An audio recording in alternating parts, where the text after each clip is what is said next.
बोलिए सदगुरुदेव भगवान की जय। श्री रामचंद्र जी कहते हैं रामचरितमानस में, जब वो वनवास में गए थे और निषाद रात गोह के पास में पहली रात सोए हुए थे, तो लक्ष्मण जी उन पर बहुत कटाक्ष कर रहे थे, दशरथ जी पर, के कई पर और मंत्रा पर, कि दशरथ बहुत गलत आदमी है जो राम जैसे इंसान को, भगवान को वनवास दे दिया, एक अपने पत्नी के बात में आकर के।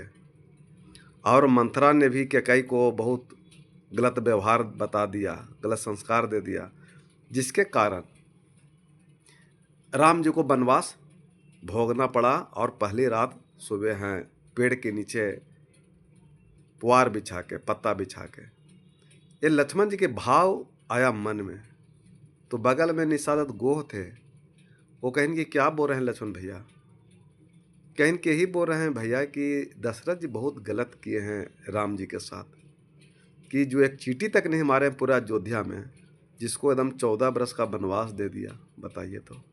कहें कि हाँ भैया ठीक है कर रहे हैं। देखिए, अगर आपके पास चाबी नहीं रहेगा ताला खोलने के लिए, तो ताला को तोड़िएगा तो ताला भी टूटेगा और हाथ भी टूटेगा। वही काम कर रहे हैं लक्ष्मण जी, की दोष दे रहे हैं लक्ष्मण जी कैकेयी को, मंथरा को और दशरथ जी को। लेकिन जो व्यक्ति दुखी रहता है उसको नींद नहीं आता है, चिंता टेंशन रहता है। राम जी जो अयोध्या में राजमहल में सोने वाला आदमी थे, वो वनवास में आ गए, तो पहली रात तो सो पाएंगे? वो सोए हुए नहीं थे। उठे राम जी और गए लक्ष्मण के पास और कहते हैं क्या बोल रहे हो लक्ष्मण? क्या बोलेंगे, यही बोल रहे हैं भैया कि दशरथ जी आपके साथ बहुत बड़ा अन्याय किए हैं, बहुत धोखा दिए हैं। आप एक कोई चींटी तक नहीं मारे हैं, पूरा अयोध्या में कभी किसी को दुख दर्द पीड़ा नहीं दिए हैं, और आपको इतना बड़ा सजा मिल गया, दे दिए पिताजी। श्री राम जी कहते हैं कि नहीं लक्ष्मण, तुम व्यर्थ को पिता और माता और मंत्रा को दोष दे रहे हो। ये पूरे सृष्टि में कोई किसी को दुख सुख नहीं दे सकता, ये भ्रम है। आज पूरे संसार में कहता है कि मेरा बेटा का आचरण खराब है, मेरे पिताजी का आचरण खराब है, मेरे सास का आचरण खराब है, मेरे बहू का आचरण खराब है, बहुत बोलती है, मान नहीं देती है, सम्मान नहीं देते है, खाना बढ़िया नहीं पकाती है, आदर सम्मान नहीं करते। ये पूरे घर घर में स्थिति बात को बना हुआ। लेकिन श्री रामचंद्र जी क्या कह रहे हैं कि लक्ष्मण तुम बेकार दोष देते हो पिताजी को और कैकेयी को और मंत्रा को।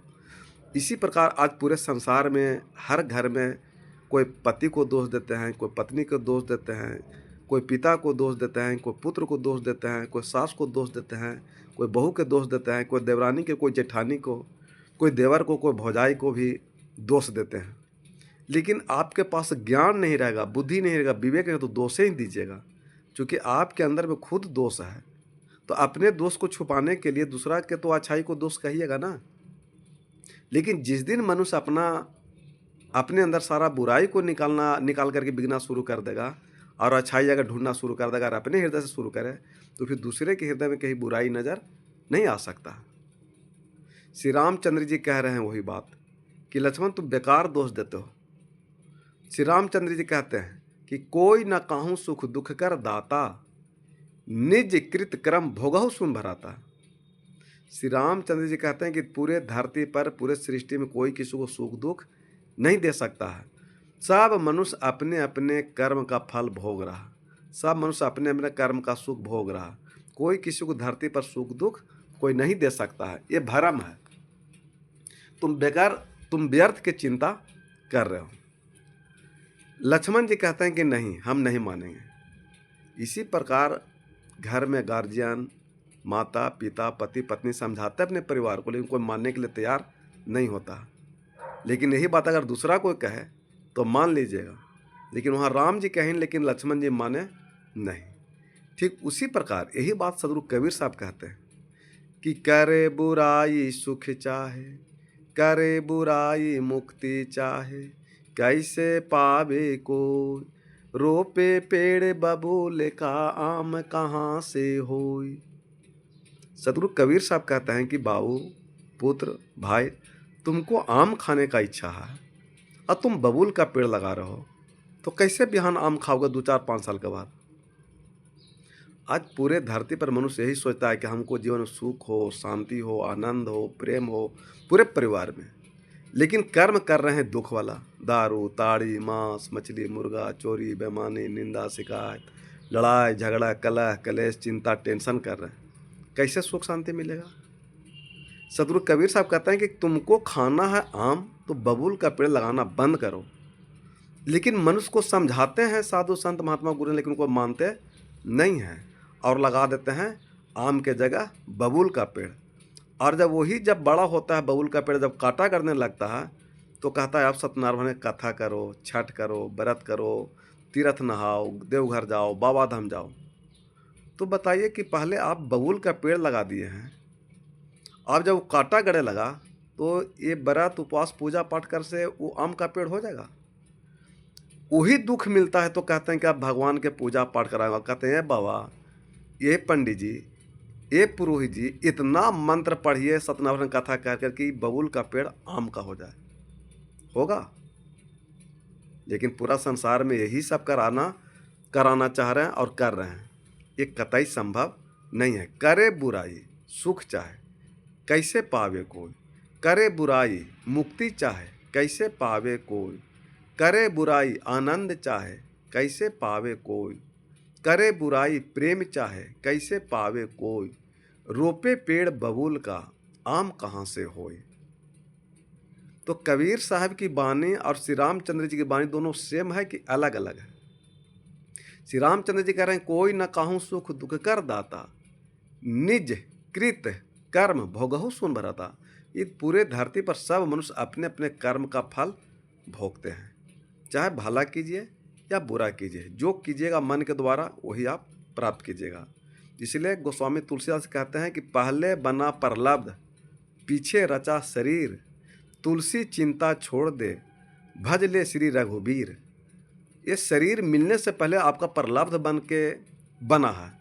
तो आप धरती पर आप आए हैं तो जो कर्म किए हैं, कर्म के हिसाब से आपको प्रलब्ध बन गया है और पीछे बना है शरीर। आप चिंता छोड़ दीजिए, सुख दुख का चिंता छोड़ दीजिए और श्री राम भजन भक्ति सत्संग कीजिए। तो जो होना वो परमात्मा करेंगे, वो होना होगा, उसको कोई रोक नहीं सकते हैं। लेकिन भजन भक्ति सत्संग करने से क्या होगा कि आपका अगला जीवन सफल होगा, अच्छा प्रलब्ध बनेगा, अच्छा सुख शांति परमात्मा लिखेंगे। इसलिए गोस्वामी तुलसीदास जी कहते हैं कि पहले बना प्रलब्ध पीछे रचा शरीर, तुलसी चिंता छोड़ दे भजले श्री रघुबीर। इसलिए भजन भक्ति सत्संग कीजिए, अपने आत्मा को पहचानिए, राम को पहचानिए, मन को पहचानिए, अपने आप को पहचानिए, तो आपका उद्धार कल्याण हो सकता है।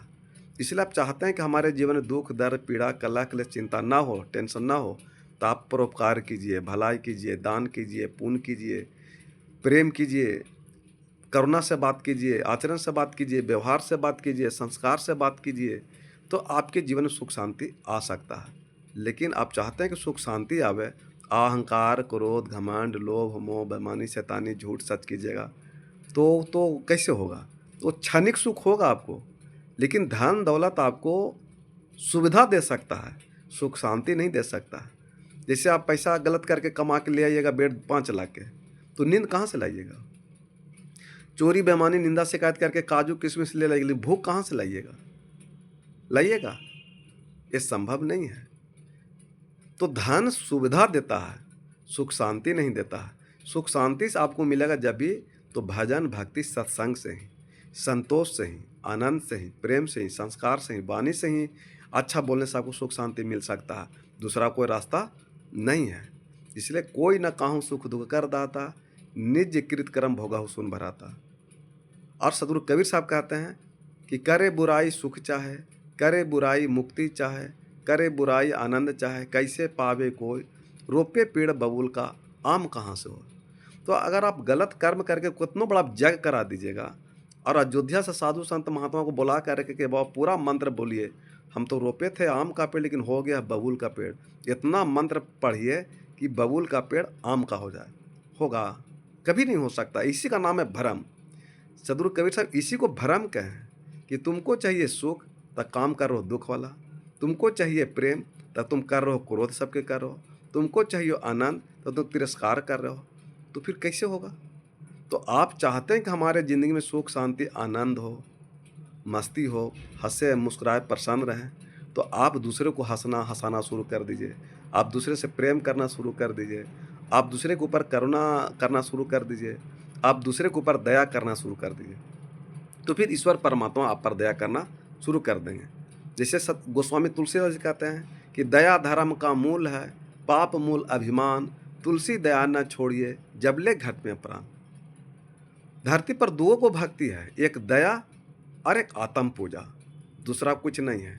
तो जितने धरती पर जीव हैं प्राकृतिक में, उस जीव पर दया कर दीजिए। और सभी जीव के अंदर में चेतनात्मा राम है, वो राम तत्व का मान सम्मान इज्जत प्रतिष्ठा कर दीजिए। तो ये दो पूजा है, तीसरा पूजा नहीं है। और इसी बात को कहते हैं सदगुरु कबीर साहब कि जहाँ दया तहाँ धर्म है, जहाँ लोभ तहाँ पाप, जहाँ क्रोध तहाँ काल है, जहाँ क्षमा वहाँ आप। तो दया से बड़ा कोई धर्म नहीं है, परोपकार से बड़ा कोई धर्म नहीं, नम्रता विनम्रता सहनशीलता से बड़ा कोई धर्म नहीं। अब बताइए कि आप दुर्गा देवी के नाम पर खस्सी काट रहे हैं, पाठी काट रहे हैं, मुर्गा काट रहे हैं, दारू ढा रहे हैं, तो क्या देवता देवी खस्सी या मुर्गा दारू खाता पीता है? और जो मुर्गा दारू ताड़ी खाएगा पिएगा, देवता देवी देवी मैया, वो देवी होगा? वो इंसानियत नहीं, वो धर्म कहाँ से हो सकता है? ये कभी नहीं। इसलिए आप दया कीजिए और सभी जीवों पर दया कीजिए, और सभी प्राणियों के अंदर में जो आत्मा है उसको आप परमात्मा समझिए, और उस आत्मा को परमात्मा समझ करके सबको सत्कार कीजिए, प्रेम कीजिए पूरे परिवार से। तो आपको सुख शांति आ सकता है, आनंद आ सकता है, जीवन में सुख शांति मिल सकता है, मोक्ष मुक्ति प्राप्त हो सकता है। दूसरा कोई उपाय नहीं है। प्रेम सूले सदगुरुदेव भगवान की जय।